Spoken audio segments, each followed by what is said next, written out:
If you feel stuck, frustrated, or like you're not making real progress, this might be the reason. It's not your environment. It's not other people. It's something much closer than that.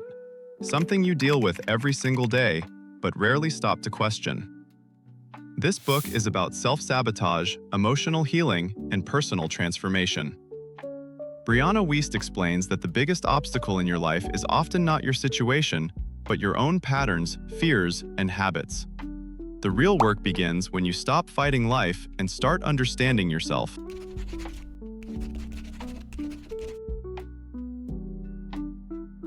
The first lesson of the book is simple but powerful.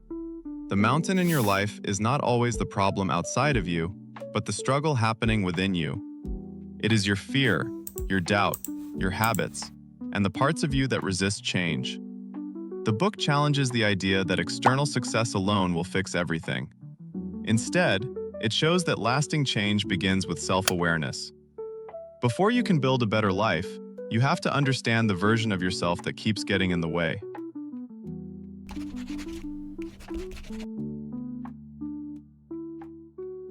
One of the strongest ideas in this book is that self-sabotage does not happen because you are lazy or incapable. It happens when a part of you is trying to protect you from discomfort, uncertainty, or change. That is why people delay important things, avoid opportunities, or keep repeating patterns that hold them back. Self-sabotage often looks normal from the outside, but underneath it is usually fear, emotional resistance, or a deep attachment to what feels familiar. This chapter made me look at my own behavior more honestly. There were times I said I wanted progress, but my actions were not matching that. I would spend too much time preparing, thinking, or waiting for the right mood instead of actually starting.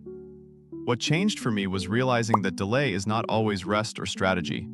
Sometimes it is fear wearing a smart-looking disguise.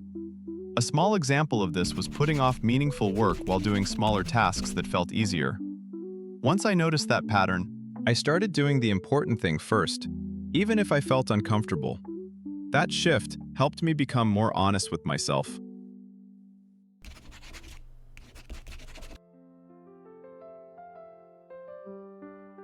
This chapter explains that emotional triggers are not random. They often reveal something deeper about what you need, what you value, or what still needs healing. Anger can reveal boundaries. Jealousy can reveal hidden desires. Frustration can reveal where something feels unfair or out of alignment.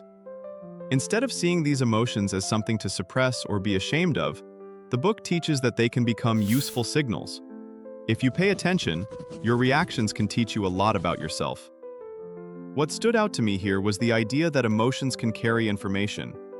That changed the way I see certain reactions. There were moments when something small upset me more than it should have, and I used to brush that off. But when I slowed down and looked at it more carefully, I started noticing that those reactions were connected to something deeper. One real example was feeling unusually irritated when I felt dismissed. That helped me realize I cared deeply about being heard and respected. Since then, instead of reacting immediately, I try to understand what the feeling is pointing to first. That has made me calmer and more self-aware.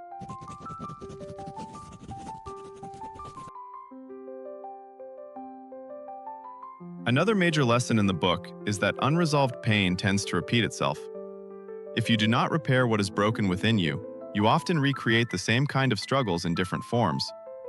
This is why people can leave one situation and find themselves facing a similar problem somewhere else. The environment changes, the people change, but the pattern remains. The book makes it clear that healing is not just about moving on. It is about understanding what keeps repeating and choosing to break that cycle intentionally.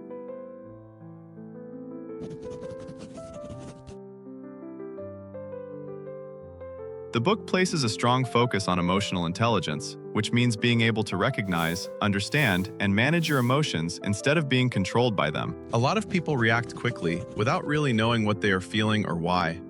Brianna Wiest shows that emotional growth starts when you learn to sit with your feelings, name them clearly, and respond with awareness. This matters because you cannot make wise decisions consistently if your emotions are always driving the moment without being understood.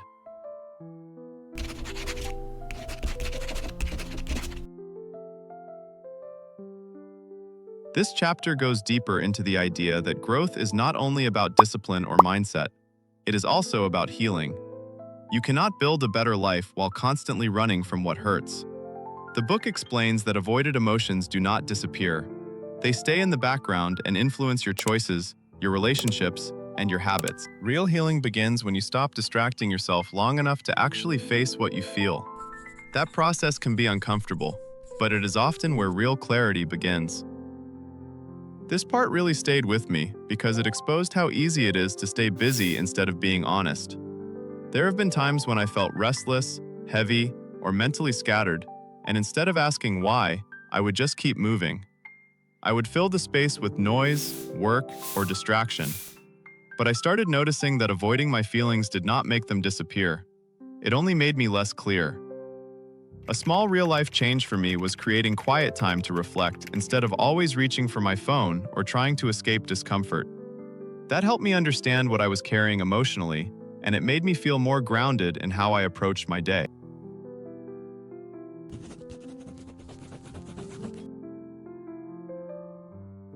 One of the deeper ideas in the book is that real change is not just about changing your routine. It is about changing your identity. The way you see yourself shapes the way you behave. If you keep seeing yourself as someone who always quits, always delays, or always struggles, your actions will keep following that story. But when your identity begins to shift, your habits start shifting too. The book shows that personal transformation becomes more real when you stop just trying to act differently and start believing differently about who you are becoming.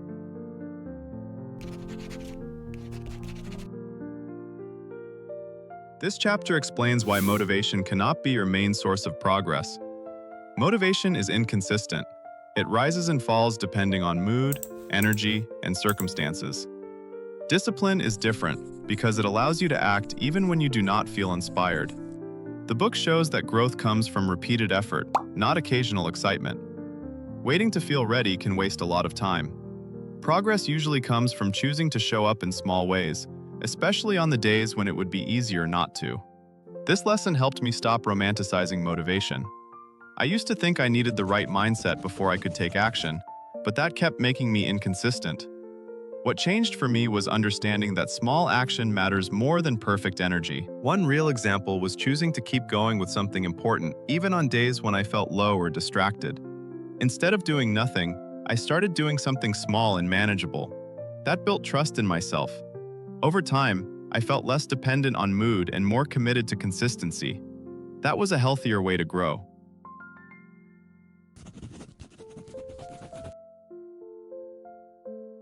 Growth is not only about adding better habits or stronger beliefs. It is also about letting go.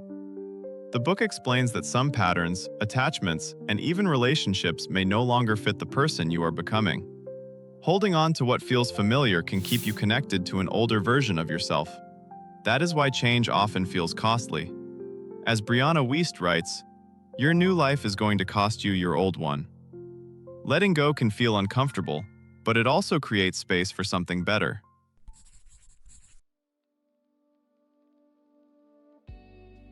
This chapter is one of the most practical in the book.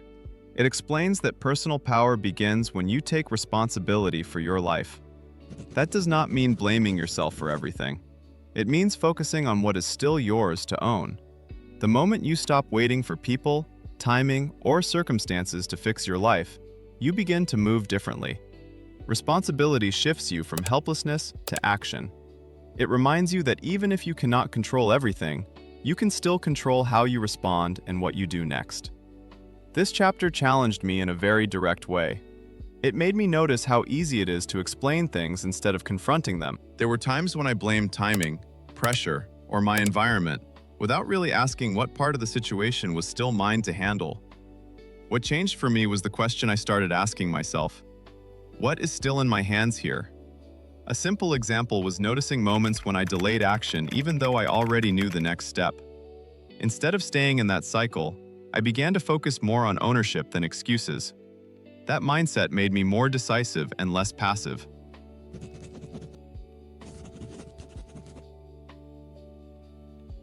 The book also emphasizes the role of environment. The people around you, the spaces you live in, and the habits built into your daily life all affect your growth.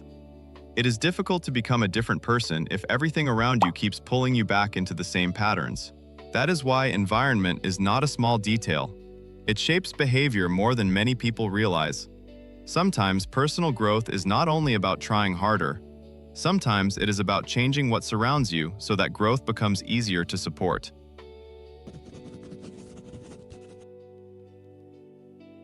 This chapter focuses on living with intention instead of constantly reacting. Many people drift through life based on pressure, habit, or whatever happens next.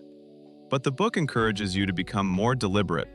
That means deciding what matters, choosing what kind of life you want, and acting in ways that align with that vision. A meaningful life is usually built through repeated small choices, not one dramatic breakthrough. Intention gives those choices direction. It helps you live by design instead of by default.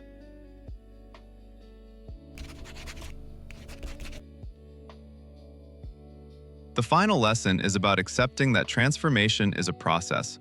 Growth does not happen all at once, and it rarely looks clean or perfect. There will be slow seasons, uncertain moments, and times when progress feels invisible. The book encourages patience with that process.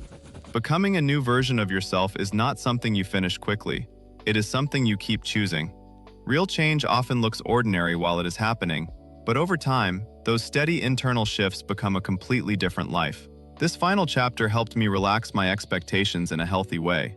Sometimes I expect growth to look obvious and immediate, and when it does not, it is easy to feel like nothing is changing. But this chapter reminded me that becoming is gradual.